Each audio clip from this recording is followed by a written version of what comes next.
Welcome back to an emergency episode of Off the Dribble.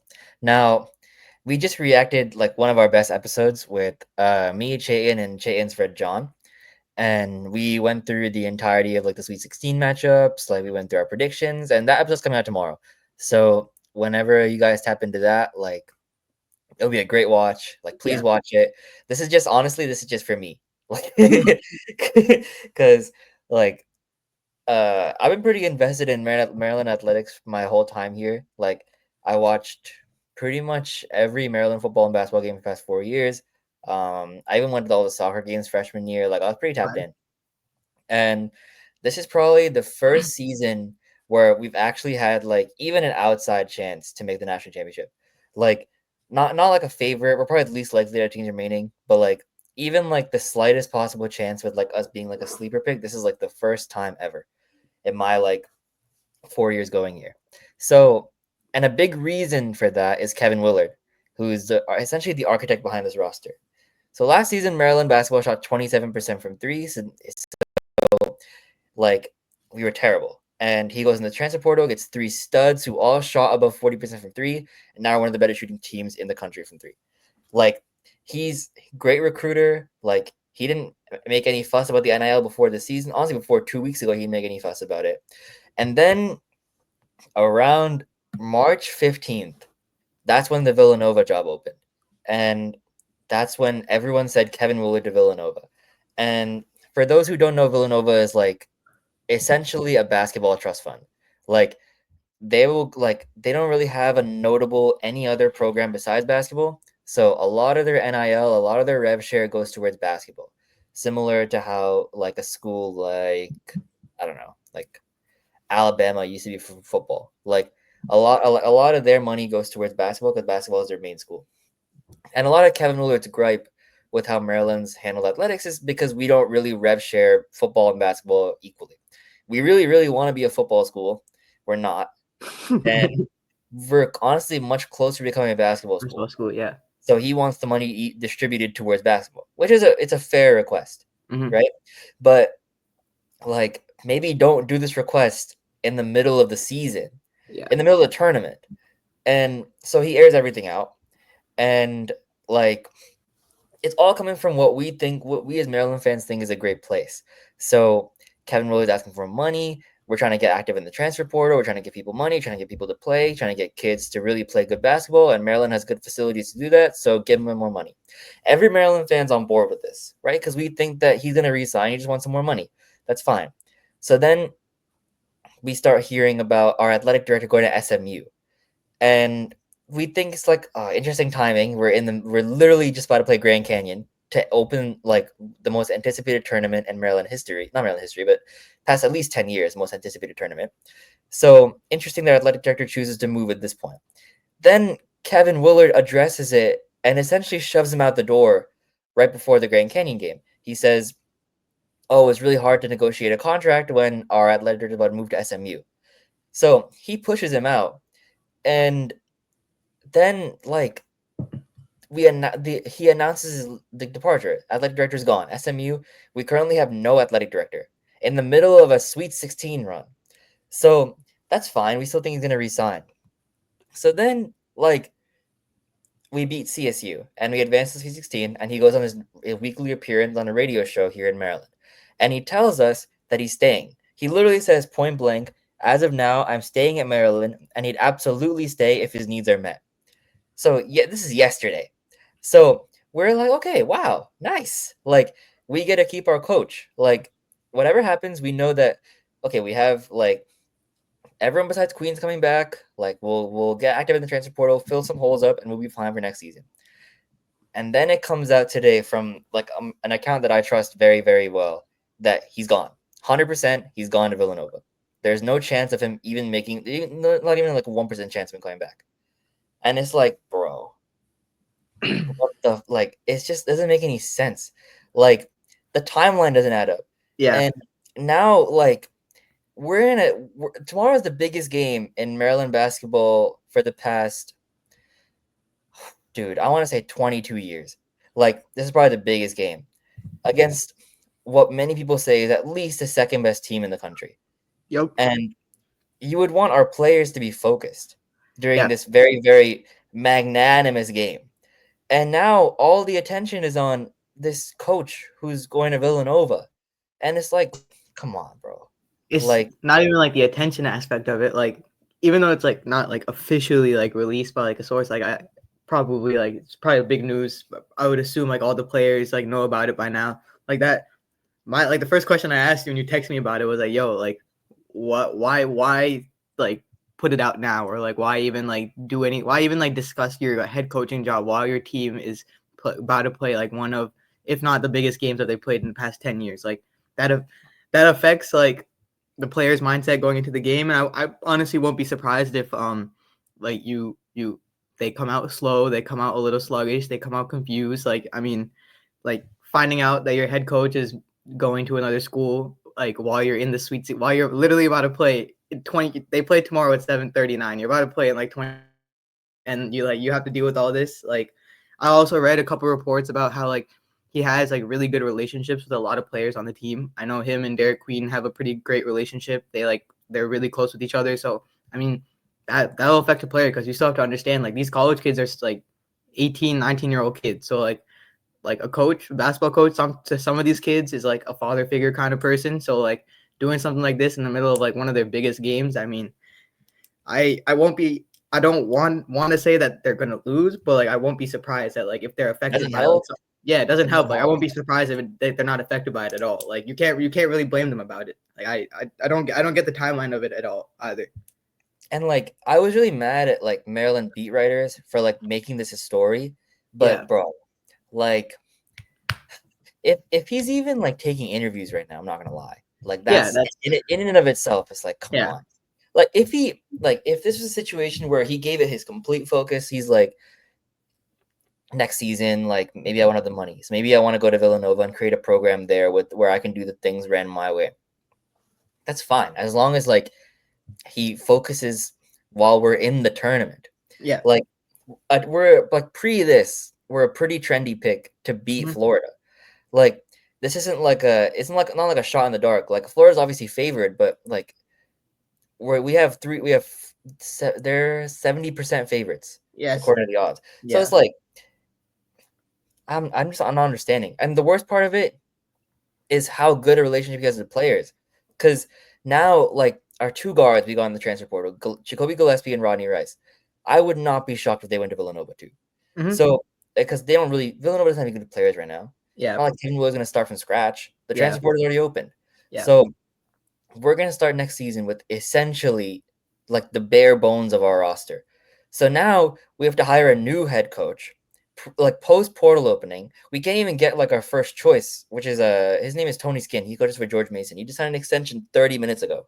Like, so we're gonna settle for either buying him out or getting like a coach from like I don't know American University, How which is about like like a inner like system coach, someone that was already on the Maryland like basketball coaching staff, assistant coach, anybody that like would be maybe, but no one's like has the credibility enough to take that job yet.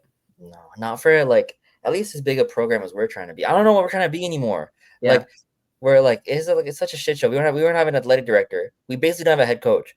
yeah, Like we're essentially just like I don't know. Does he want like if you're him, do you want to win this game? exactly. Yeah, Like is it just like is he? I don't know.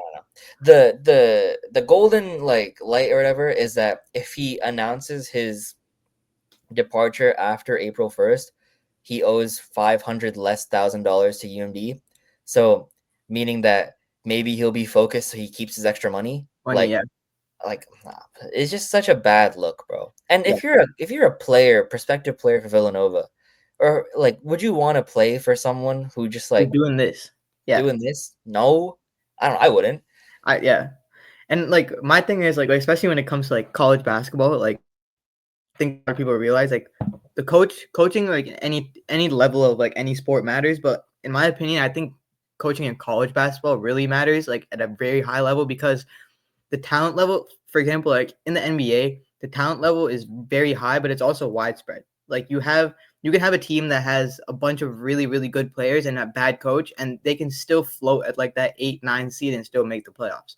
But in teams, for example, like Rutgers, who have two top 5 draft prospects that are supposed to be in the draft next year. The poorly coached team, poorly managed team didn't make the tournament. Didn't have the record that supported the people on that team. So like it's kind of like a knack to like UMD sports of like him leaving in this time, because like now you're putting your whole program in like a predicament, because like if you're saying that both of those players leave with him and Derek Queen's gone, off the top of my head, your best player remaining before doing any moves in the transfer portal will probably be like Julian Reese. No, he's graduating. Oh yeah. Like So we have no one on the starting 5 will be remaining because 3 of them are leaving and 2 of them would hypothetically go with Willard. Yeah. So our best player would be Deshaun Harris-Smith. And bro, let me tell you, that guy is not good at basketball. That guy is terrible. So, bro, oh my God. It's just like, come on. Like, I can't even be excited for this game tomorrow because I'm just like, if we win, then I personally don't care if he leaves or not. Yeah. But it's more like, why are we doing this like to the best team we've had in 20 years? And like, yeah, when you're about you're literally playing a Sweet 16 game in like 20. I don't understand. Yeah. It's like the timing of it all just like, I don't know, it seems like he wants you guys to lose low key. Bro, it doesn't make it like he has so much invested in this team, bro. Yeah, I don't know. It Seems like the opposite of like Villanova. Yeah. Like Villanova post Jay Wright has been like one of the worst programs in the country. Like when did they even make the tournament last year? No. Yeah. No. When's the last time they made the tourney? Maybe the year after Jay Wright left. I'm not sure though. That's 2020, right? No. Yeah. I don't care. Like it is. I don't even understand like how this is even like a like after yesterday. Like I went my first time ever like listening to a radio show live because I just wanted to hear what this guy had to say, and he was like, they pressed him. They were like, "Are you going to stay?" And he's like, "Yes, absolutely." How lie, bro? This? Like, why are you lying, bro? Yeah, bro.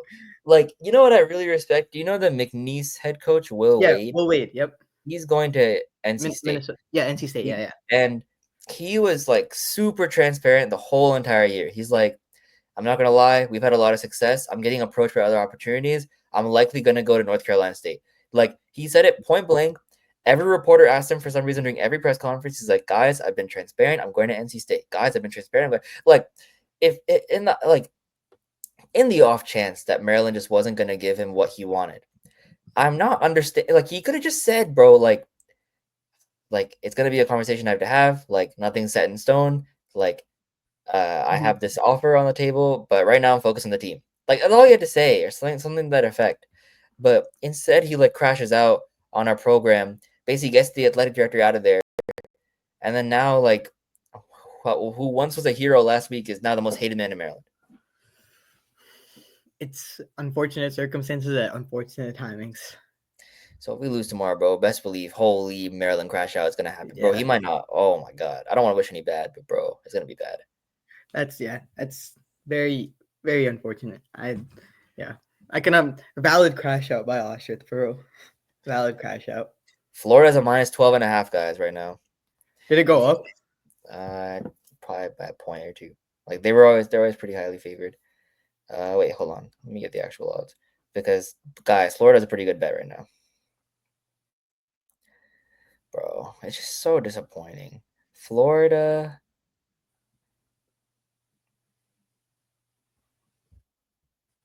Oh, nice. Never mind. I saw the wrong line. -6.5.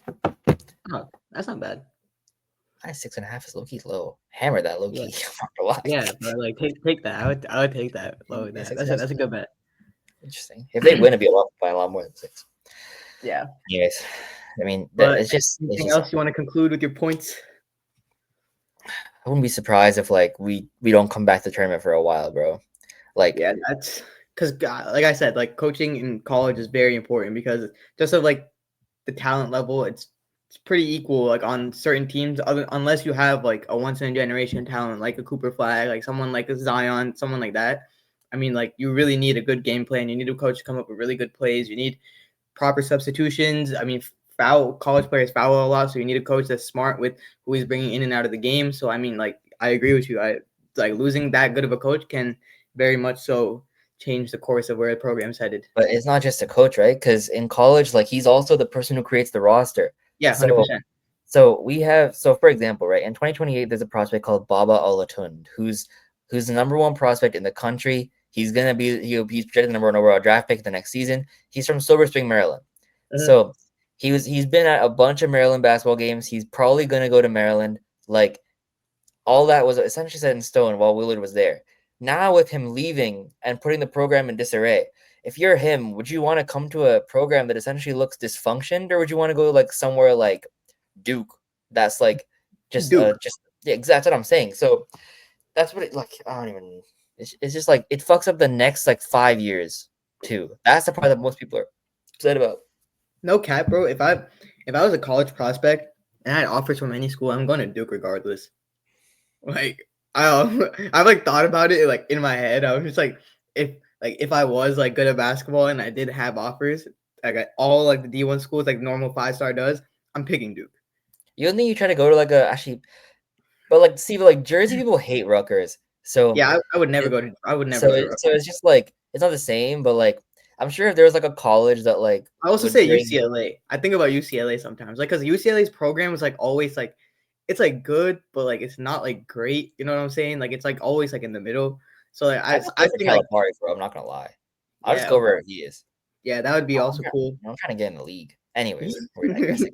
But Yeah, whatever. Very very off topic. yeah, but fuck Kevin Willard, bro. Yeah, I think that's a perfect way to end the pod with fuck Kevin Willard. Willard. Willard. Yeah. All right, bro. Thanks for watching, guys. Yep. You'll see our Episode. other episode tomorrow morning, so tap into that for sure. You can watch that on YouTube at Off the Dribble Pod, and we'll also probably be releasing like Insta Reel clips and TikTok clips from that episode too. So yeah, Blow it up. blow that shit up. So keep staying tapped in, and yeah, peace. Peace out.